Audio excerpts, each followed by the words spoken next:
My dad sold the house I inherited and said, "The money will go to pay off your brother's vacation."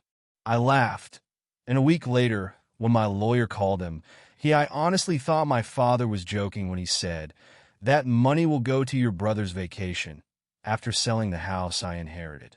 I even laughed, but a week later, when my lawyer called him, the laughter was gone. That house meant everything to me. It wasn't just some property in Grandma's will. It was where I spent most of my childhood, where I felt safe when things got bad with my parents. Grandma was the only one in the family who really cared about me. She practically raised me. While my parents were too busy with their own lives and too focused on my younger brother Adam, she was the one who showed up for me. She made me feel like I mattered. And when she died, she left me her house. I wasn't surprised. My parents rarely visited her. They never lifted a finger to help when she was sick. Adam, her golden child, never cared either. He was too busy doing nothing, 24 years old, still living at home, unemployed, yet somehow full of potential in my father's eyes. I had long accepted that I was the forgotten son, the one who had to make it on his own. But I never thought it would come to this. One afternoon, I decided to stop by the house, just to check on it. I hadn't moved in yet. I had my own place, but I liked knowing it was there, waiting for me. But as I pulled into the driveway, something was wrong. There were cars out front. Not mine, not Grandma's, someone else's. I walked up the steps and rang the doorbell. A few seconds later, a man in his late 30s answered the door, with a woman standing behind him. They looked confused. "Can I help you?" the man asked. I frowned. "Yes, this is my house. Who are you?" The woman let out a small, nervous laugh. We bought this house last month. From the owner." I felt like I'd been punched in the stomach. "You what?" The man crossed his arms. "We bought it. Fair and square." "What's the problem?" My mouth went dry. I stared at them, at their cars, at the porch that wasn't mine anymore, and I could barely process it. I pulled out my phone, checked my emails, my text, nothing. No alerts, no notifications of a sale. But I already knew what had happened. I didn't say another word to them. I just turned around, got in my car, and drove straight to my parents' house. Adam was the only one home, sprawled out on the couch, scrolling through his phone. He barely looked up as I walked in. "What's up?" he muttered. I took a deep breath and tried to stay calm. "Where's Mom and Dad?" He shrugged. "Ow. Why?" I clenched my fists. "Because they sold my house." Adam blinked. "Oh, that." He nodded, as if it were just a casual piece of information. "Yeah, they'll be back soon." Then he went back to scrolling. I stood there for a whole minute, staring at him. He didn't care. Not at all. So I waited. When my parents finally walked through the door, I didn't even let them sit down. "What the hell did you do?" My father sighed, as if I was the one being difficult. "Look, Hubert, it was unfair that you got the house. Your mother and I had other plans." "Plans?" I repeated. "So you forged documents and sold my house?" Adam needed a vacation. My father continued, completely unfazed. "He's been stressed, and he needs a car. He's the one with potential, Hubert." I almost laughed again, but this time it wasn't funny. I shook my head. "I'm not letting this go." Then I turned and walked out the door, because my dad had no idea what was coming next. I barely remember driving home. My hands were gripping the steering wheel so tight my knuckles were white. I could still hear my father's voice in my head, calm and dismissive, like he hadn't just stolen from me, like it was no big deal. Adam needed a vacation. I couldn't wrap my head around it. He needed a vacation? He needed a car? Meanwhile, my grandmother's house, the only real home I ever had, was gone. I parked in front of my apartment and sat there for a while, trying to think. I wasn't going to let this go, but I wasn't going to rush in without a plan. My father was arrogant, but he wasn't stupid. If he was going to pull this off, he had to cover his tracks. So I called my friend Daniel. Daniel was a lawyer, and he wasn't just good at his job. He was ruthless. If there was even a hint of fraud in the sale, he'd find it. I explained everything over the phone, and by the time I was done, he was pissed. "Meet me in my office tomorrow," he said. "Bring everything you have, emails, documents, texts. I don't care if it's a birthday card from your grandmother. If it mentions the house, I want it." I didn't sleep much that night. My mind kept replaying everything. Grandma's voice, my father's smirk, Adam's indifference. And underneath it all, a single thought: they think they've won. They had no idea what was about to happen. The next morning, I met Daniel in his office. I handed him every document I had: my grandmother's will, bank statements, even old text messages in which she talked about how much she wanted me to have the house. He studied them for a while, then leaned back in his chair. "Your dad's an idiot," he finally said. I raised an eyebrow. Why? Because he didn't just commit fraud, he left a paper trail. Daniel turned his monitor over and showed me something I wasn't expecting. A forged signature. My signature. I leaned closer. "Wait, this isn't mine." "No shit," Daniel muttered. "Your father forged your consent to the sale. And get this, he used a notary who's already been investigated for shady dealings. This is bad for him. Really bad." I exhaled slowly. "So what's the move?" Daniel cracked his knuckles. "First, we hit them with a formal demand. Give them a chance to pay back the money before we take them to court. But considering what you told me about your father, I doubt he'll cooperate." "Not a chance," I said. "Then we sue. And if he can't pay, we go after his assets. His house, his savings, everything." I nodded, feeling something I hadn't felt in days. Satisfaction. "Let's do it." A week later, Daniel sent my father the formal demand. He had 48 hours to return the $200,000 from the sale, or we would take legal action. The next day, my phone rang. It was my father. For a second, I almost didn't answer it.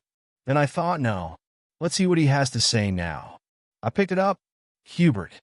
My father's voice was calm, but there was something underneath it. Something I hadn't heard before. Panic. "I got a letter from a lawyer," he said. "You're being ridiculous." I remained silent, letting him ramble. "This is a family matter. You don't take the family to court. You don't ruin your father's life for money." I finally spoke. "You didn't just take money. You stole from me. You forged my signature. That's fraud. You're looking at jail time." There was a long pause. Then he sighed. "Listen, I'll give you back some of the money. Not all of it, but dash." I laughed. "You can't negotiate." "I'll talk to Adam." He pressed. "Maybe we can work something out." I froze at the mention of Adam. Then suddenly something clicked. I never told him I knew about the scam. Not directly. I never mentioned the forged signature, the crooked notary, none of it. I just said he stole from me, which meant he already knew. He got caught, and he knew. And if he knew about the forgery, that meant Adam probably knew too. I felt something cold settle in my stomach. Did Adam know about this? My father hesitated. Too long. Then he hung up. And suddenly I realized this wasn't just my father's betrayal. It was Adam's too. I stared at my phone, my father's name still on the screen. He had hung up the second I mentioned Adam. That told me all I needed to know. Adam wasn't just some clueless bystander in all of this. He knew. Maybe he had known all along. And suddenly, his reaction that day, the way he barely blinked when I told him our parents had sold my house, made perfect sense. This wasn't just my father's betrayal. It was his too, and I needed to hear him admit it. That night, I drove back to my parents' house. My mother opened the door and looked surprised. "Hubert, what are you doing here?" I ignored her and went inside. Adam was right where I expected him, on the couch, scrolling through his phone, looking like he didn't have a care in the world. I stood in front of him. "How long have you known?" Adam barely looked up. Know what? I clenched my fists. That dad forged my signature. That got his attention. His fingers twitched and his eyes flicked to mine. "I don't know what you're talking about."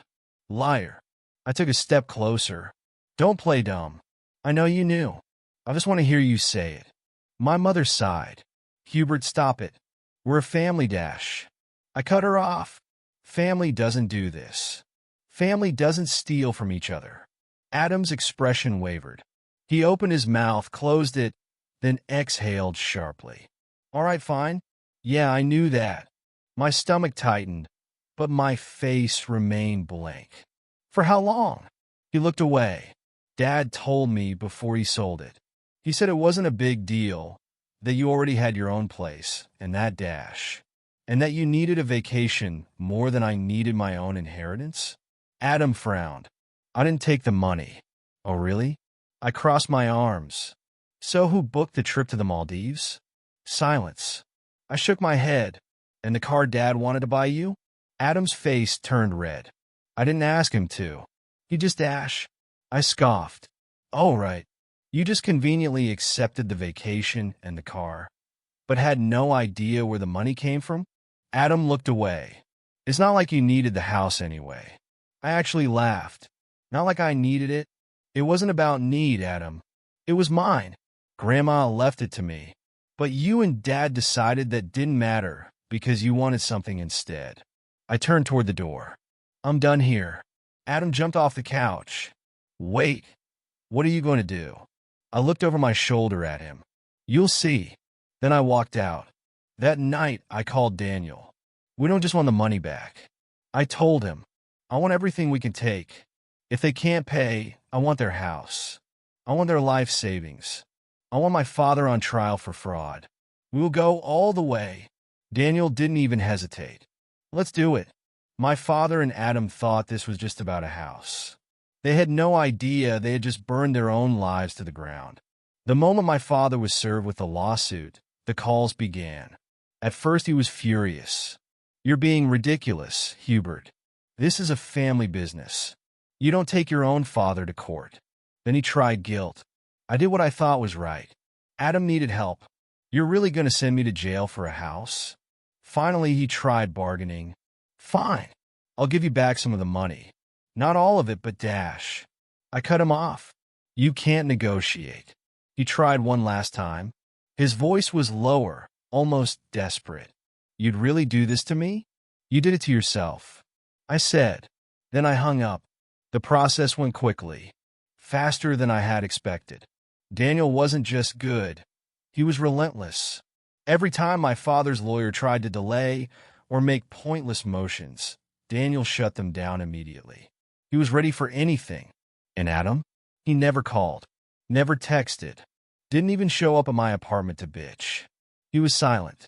I had the feeling he was waiting to see if Dad would come out of this, waiting to see if he'd have to choose a side. Then came the trial. My father sat at the defendant's table, wearing a suit that looked too big on him, his face tense with stress. He wasn't the confident, arrogant man I grew up with. He looked small. I was the first to take the stand. I told the jury about my grandmother, how much she meant to me, how she raised me when my parents didn't care. I told them how she left me the house in her will, how I found out it had been sold when I showed up one day and found strangers living there. Then Daniel laid out the hard evidence. My grandmother's will, proving that the house was legally mine. The forged signature on the sale papers. The corrupt notary who had signed a day guy already under investigation for fraud. Bank statements showing where the money from the sale went. Adam's vacation in the Maldives. A down payment on the car my father wanted to buy him. It was an open and shut case. But my father's lawyer kept trying. He painted me as an ungrateful son. Said I was blowing a family misunderstanding out of proportion. That my father was only doing what was best for the family. That I was tearing us apart for money. The jury didn't buy it. The judge didn't buy it.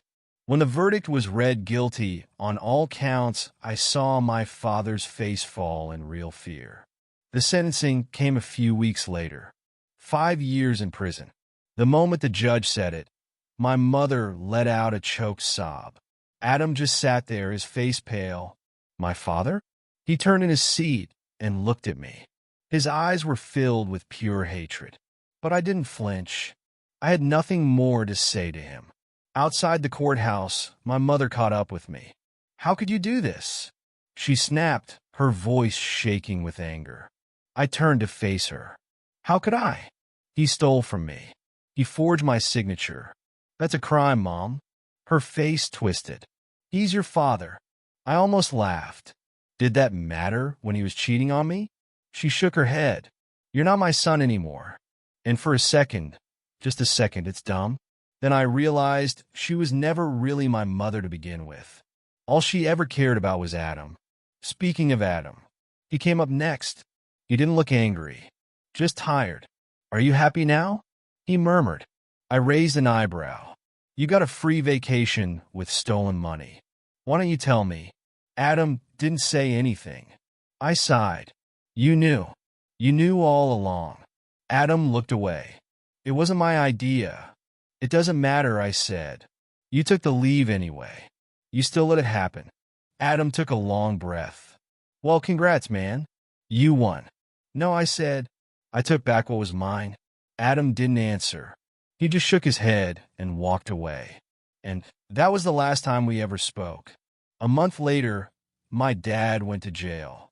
My mother and Adam had to move out of their house, the house I was suing for. They stayed with my aunt for a while, but even she got tired of them. Finally, they had no choice but to move into a tiny rented apartment. I used the money I won in the lawsuit to buy back my grandmother's house. The house they had stolen from me was mine again. I stepped inside for the first time in months and ran my fingers over the familiar walls. It felt right. And though my mother and Adam would never forgive me, I didn't care. They made their choices, and I made mine. After the trial, my mother and Adam didn't just hate me.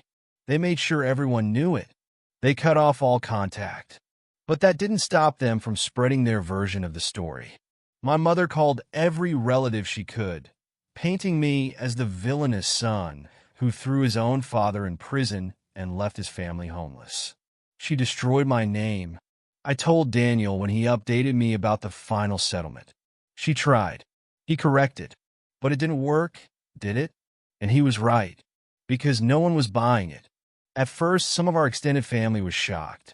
A few aunts and uncles reached out, hesitant, trying to piece together what really happened. "Hubert, did you really put your dad in prison?" one of my cousins asked. I was blunt.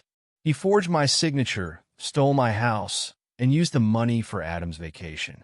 What was I supposed to do? Let it go. Silence. Then she sighed. "Yeah, no, I wouldn't have let that go either." And that's when things shifted. Because everyone loved Grandma. And the more they thought about it, the angrier they got. Not at me, but at my parents. Because this wasn't just about me. This was about what they did to Grandma's memory. She left that house to me because she wanted me to have it.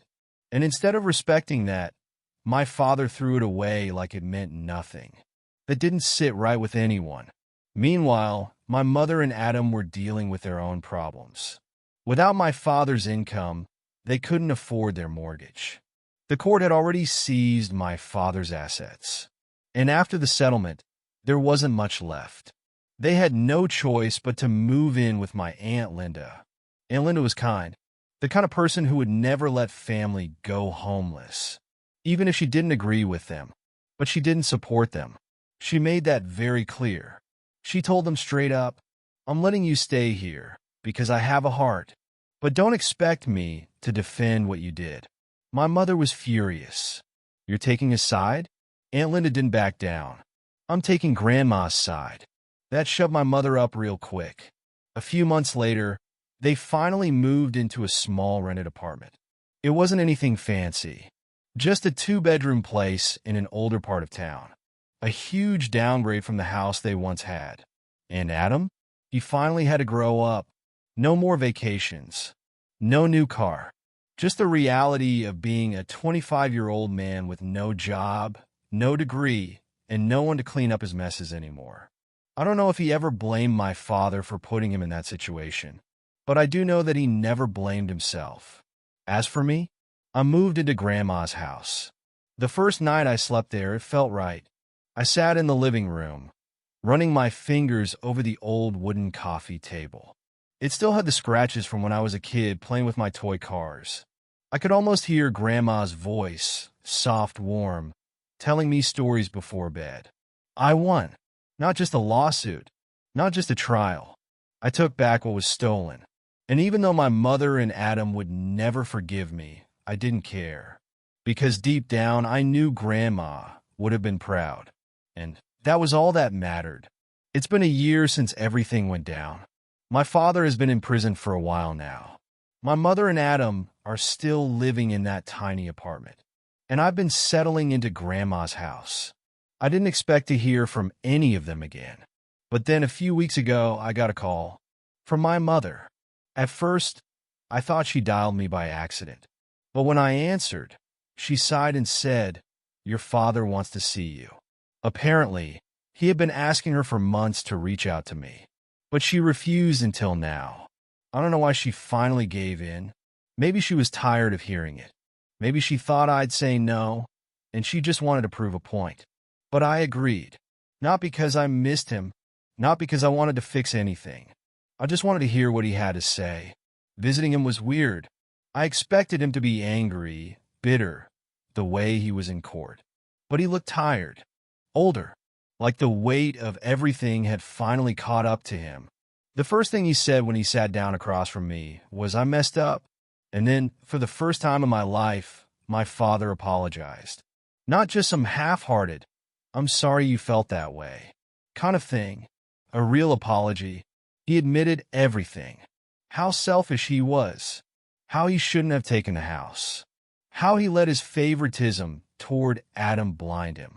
I thought I was doing the right thing, he said, but I was just being a fool. I sat there for a long time, just letting him talk. And in the end, when he finally asked, "Can you forgive me?" I did. Not for him. For me.